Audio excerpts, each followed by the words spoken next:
Immediately, the girl arose and she walked. The power of the resurrection, the power over death. All of these things converged in the touch of Jesus in the home of Jairus.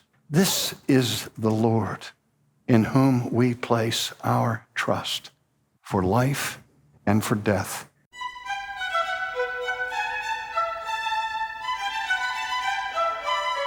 When everything has gone wrong, when everything we fear will happen has happened, do we stop praying? Should we stop bothering the Lord with our problems?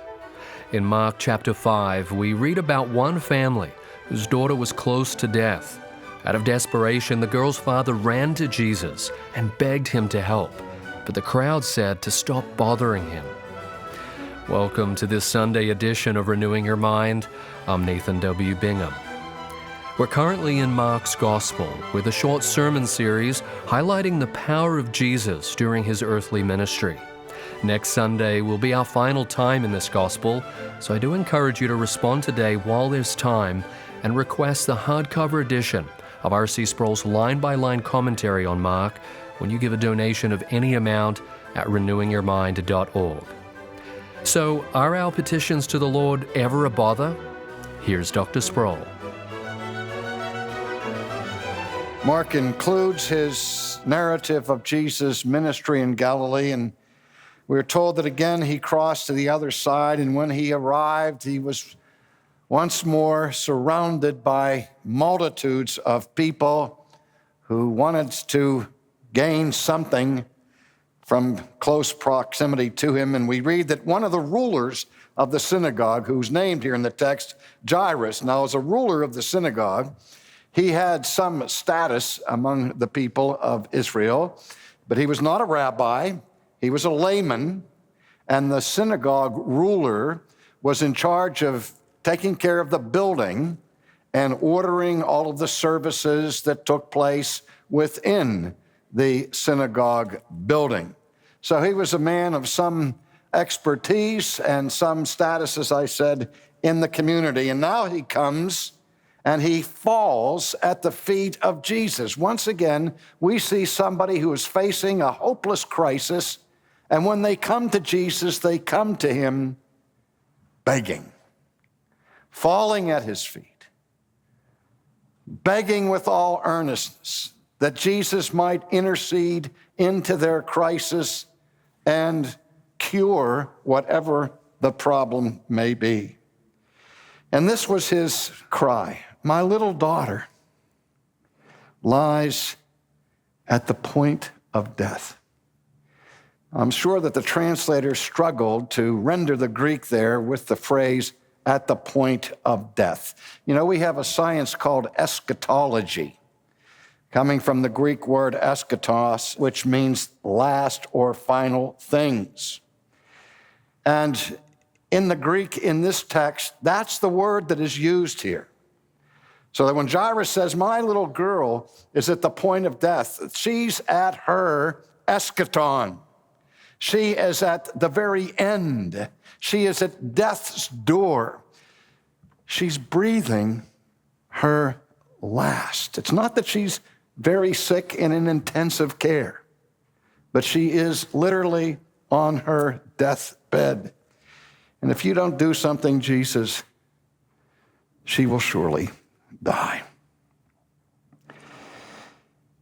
But he said, "Come, lay your hands on her, that she may be healed. And if you do that, Jesus, she'll live." So Jesus went with him. And a great multitude followed him and thronged him round about. And now at this point in the narrative that Mark introduces of this crisis for the father of this little girl, there's an interlude in between the beginning of Jesus proceeding to the home of Jairus and his actual arrival and ministry to the little girl. Because Mark tells us what happens on the way. Now, there was a certain woman who had a flow of blood for 12 years, unceasing hemorrhage. Now, that may seem bad enough to us living in the Western world in the 21st century. But if you have time this afternoon, go back to the Old Testament and read for yourself the 15th chapter of the book of Leviticus. And read the detailed instructions that are there with respect to ceremonial cleansing, with respect to being declared unclean. We've already examined the misery of those in whom leprosy was discovered, how they became outcasts, pariahs in the community. Well, the Old Testament law also required that somebody in this condition was considered unclean as long as the hemorrhage lasted. She could not marry. She could not be part of the worshiping community of Israel. She was as unclean as a leper. No one was allowed to touch her or her clothes, or they would become unclean. So the woman doesn't just suffer from physical misery, but she suffers from social and religious misery because she's been banished from the presence of the people of God. The very fact that she's in this multitude involves her active disobedience to the Old Testament ritual law. But Mark goes on to describe her misery in even greater category. Not only is she physically miserable, not only is she socially miserable, but she's utterly destitute because she has spent every penny that she owned, done everything that she could to get relief from the hemorrhage. She's gone to doctor after doctor after doctor, spending her last cent. And the doctors made her condition worse. Now, let me just pause here for a second. I don't think that the doctors in the ancient world wanted to make her condition worse. They just did not have the medicine, the knowledge, and the tools at their disposal to give her relief. Her condition, in medical terms of the first century, was incurable. And her condition only got worse. The amazing thing to me is that she would have any hope left, that she would even go out of her way to try to get in touch with Jesus. But people who are in this kind of physical distress, beloved, will almost try anything to get relief. And so she said to herself, if I can only touch his clothes, I shall be made well. Now, in one sense, that's commendable. In another sense, it isn't. One of the widespread beliefs of the day was that if you could get close to a great man or to a healer, touch their clothes, that would be all it would take. So there's a little bit of magic mixed into her hopes and aspirations for healing. But that was commonplace in that day. Of course, nobody would believe anything like that today. Ministers on television aren't going to give handkerchiefs to you if you give so much money. Nobody would really buy that today. I'm sorry to say they do. Because the idea is if you can get some part of the clothing of a famous person or of a powerful person, it'll have magic in it. And so whatever her reasoning, this woman said, I don't care. This is my last chance. This is my last resort. Jesus, I've heard so many great things about Jesus. Maybe he'll have time for me. He doesn't have to stop. He doesn't have to lay his hands on me. Let me just touch his clothes. If I can just get close to him, maybe that'll do it. And so she made her way through the crowd, and even though the law of God forbade her from touching anybody, she stretched forth her hands and touched Jesus. And when she did that, instantly, the hemorrhage stopped. And she knew it. She felt it in her body that she was instantly healed of that affliction. You notice when Jesus heals people, it's never really over a protracted period of time. And Jesus never makes a circus display out of his healing like some of the alleged healers on television. Somebody touches a person who says they're deaf, and then he walks away and he says, "Can you hear me now? Can you hear me?" Can you imagine Jesus putting on a display like that when he heals some poor person? No. This woman knew instantly that she was healed. But Jesus also knew instantly that something had happened. Mark tells us, and Jesus, immediately knowing in himself that power had gone out of him, turned around in the crowd and said, "Who touched my clothes?" Now, let me just comment on this briefly. Get rid of some of the mythology that surrounds our understanding of Jesus, who we believe is vera homo, vera deus, truly man, truly God.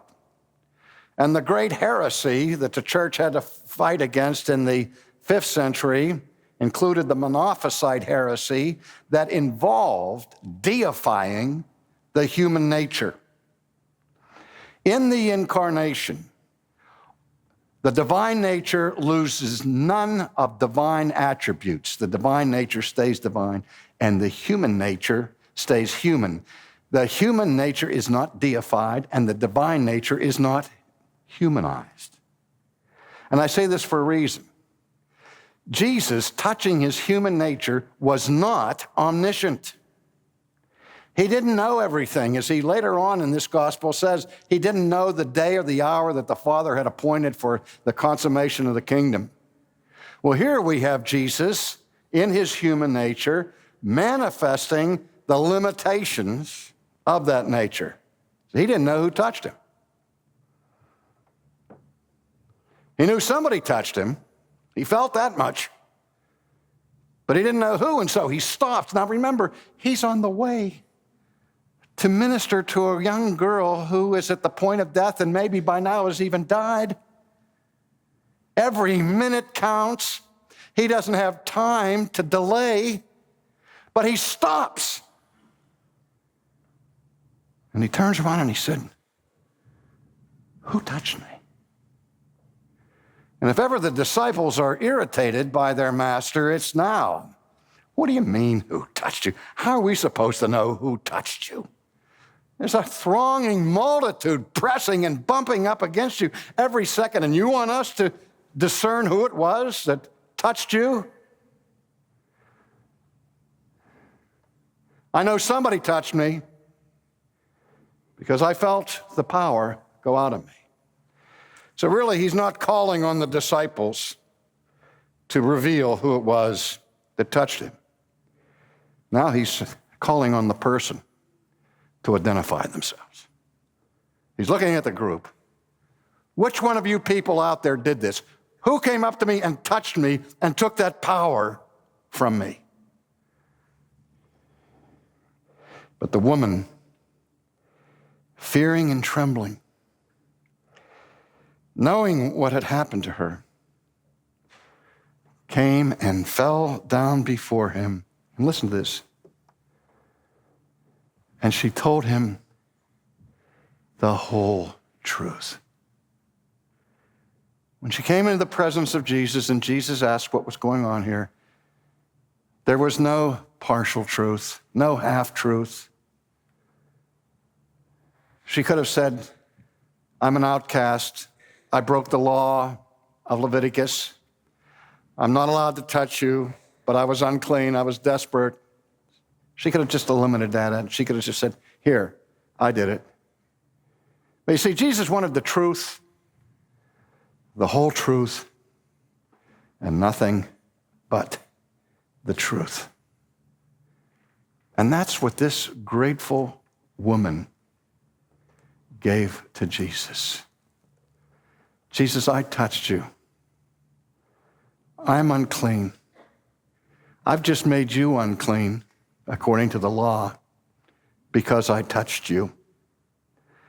I hope you'll forgive me for me, but I was desperate because I've had this for 12 years. I went to every doctor I knew of, and they took my money and they made me worse. I'm sorry, Jesus, but I just knew that if I could touch you, I would finally be healed. She told him the whole truth. And what did he say to her?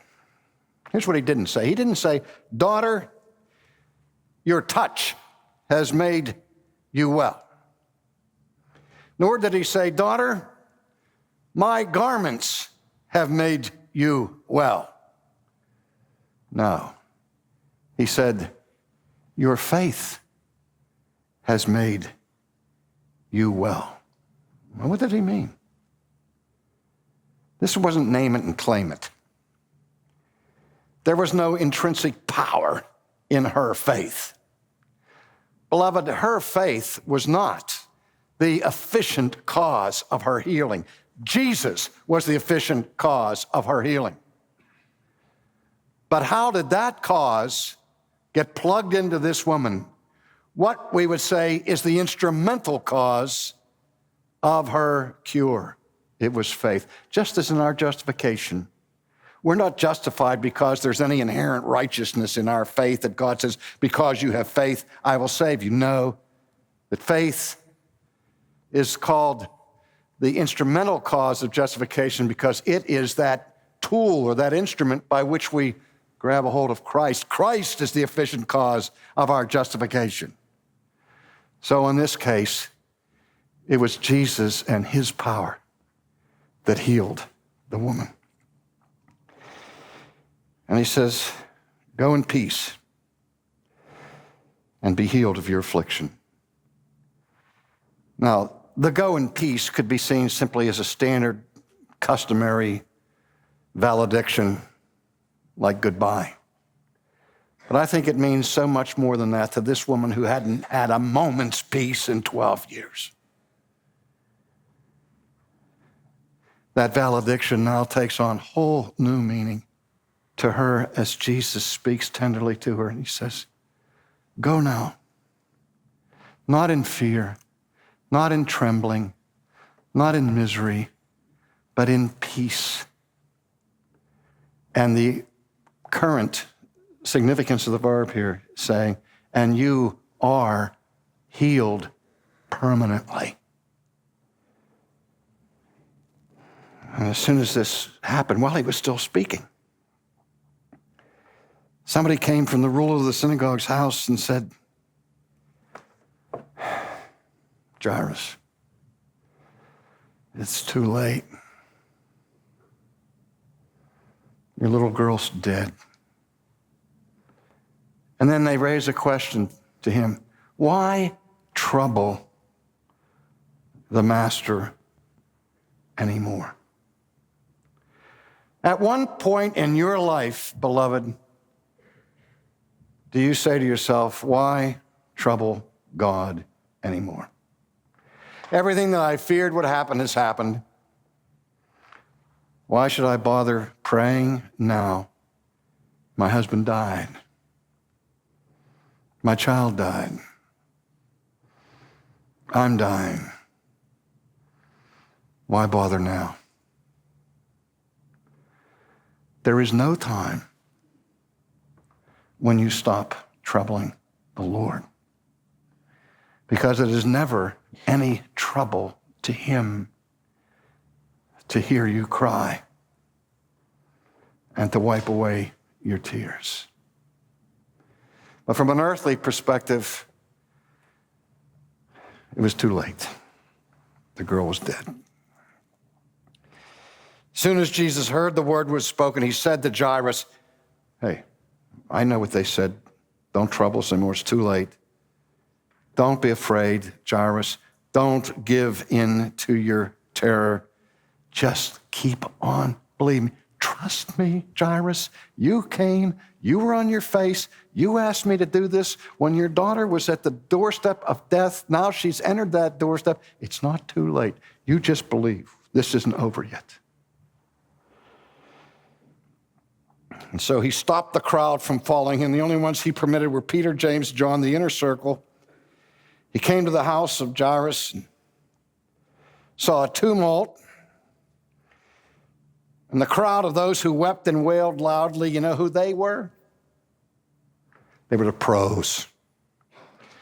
It was the Jewish custom that when there was a death in the family that you hired professional mourners to rent their garments and to wail and to dance and to weep and to signify that this great calamity has befallen a household. And the size of your professional mourning committee was determined by economics. But the rabbis had this requirement that even if you were a peasant, if you had a death in the family, you were required to at least hire 2 players of the flute and 1 female wailer. That's if you were dirt poor. You had at least 2 flutes and 1 lady screaming, dancing, and wailing. But this was the ruler of the synagogue. So he had a whole team of these professionals. And you can imagine the noise as he approaches the house. They're already yelling and screaming and dancing and weeping. But when Jesus came, he said to them, hey, be quiet. Why make all this commotion and weep? The child is not dead. The child is sleeping. Now, Jesus is not saying, you missed it, she just is comatose. That's not what he meant here. He's not saying these people had been at deathbeds time and time and time again. There was no doubt among the crowd or among the family that this little girl had breathed her last. Jesus is using sleeping as the euphemism that was commonly used to describe somebody who was dead. And notice in verse 40, and they ridiculed him. The professional criers now became amateur laughers. They laugh at you. They turn the tears off instantly, and they start giggling. They start making fun of you. Oh, yeah, she's just sleeping, that's all. And when he had put them all outside, he took the father and the mother and those who were with him. He entered where the child was. He took the child by the hand. This is the second time in just minutes that, according to the Old Testament ritual law, Jesus had been defiled by the touch of an unclean woman and by the touch, his touching a corpse. But he took her by the hand. And just like Christ gives his power by the sound of his voice, as I mentioned before, that just as God brought the whole world into creation by the sound of his voice, by fiat, by imperative, just as he brought Lazarus out of the tomb by command. He speaks to this little girl in her state of death, holds her hand, and says to her, little girl, arise.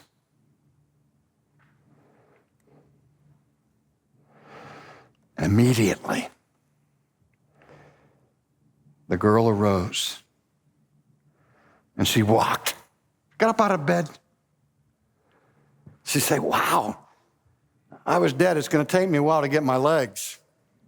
No, all of her strength returns to her instantly. She walks around the room, and Jesus says to the parents, look, don't go broadcasting this everywhere. People won't understand it. But here's what I want you to do. Prepare her something to eat, because she's hungry. The power of the resurrection, the power over death. All of these things converged in the touch of Jesus in the home of Jairus. This is the Lord in whom we place our trust for life and for death forever.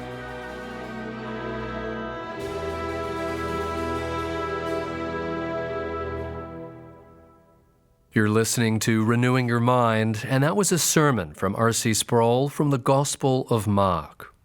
We have no way of knowing the difficulty that you may be facing today, but we do have the privilege of pointing you to the God who cares and the God who comforts. These sermons form the basis of Dr. Sproul's line-by-line study of Mark, and it reminds us of the amazing work Jesus accomplished while he was on this earth. Our resource offer today is something that I hope will be a helpful study companion for you as you dig deeper into Mark's Gospel. It's R.C. Sproul's expositional commentary on this Gospel, and we'll send you the hardcover edition when you give a donation of any amount before midnight tonight at renewingyourmind.org or by using the link in the podcast show notes. If you prefer the ebook edition so that you can search and read on your tablet or smartphone, or if you live outside of the U.S. or Canada, we have that available for you at renewingyourmind.org/global. But both offers end tonight at midnight. So show your support of Renewing Your Mind and respond now while there's still time. Thank you. When we return next time, we'll conclude this series in Mark's Gospel, so don't miss that sermon on Jesus at Nazareth. That'll be next Sunday here on Renewing Your Mind.